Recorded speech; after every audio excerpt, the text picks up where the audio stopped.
Welcome back to Immigration Insight. The UK government is making significant changes to its immigration system, urging millions of visa holders to switch to digital eVisas.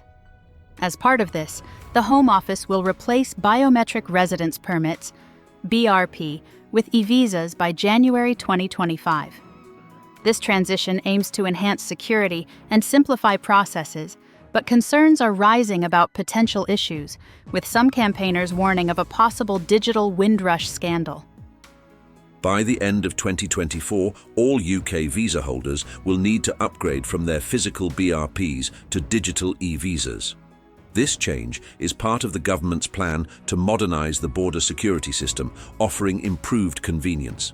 The digital eVisa will eliminate the risk of lost or stolen documents, allowing visa holders to verify their immigration status instantly online.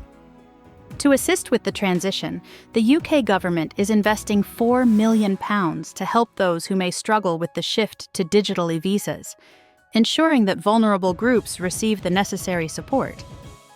Despite the advantages, campaigners, including the Open Rights Group, have raised concerns. They warn that the new system could face technical failures, such as errors and crashes, potentially leaving visa holders in a vulnerable position.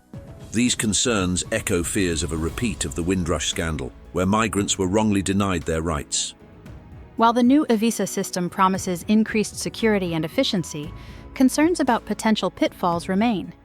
Visa holders are urged to act promptly to ensure a smooth transition, while campaigners call on the government to address these issues to prevent a disastrous outcome. That will be all in this video.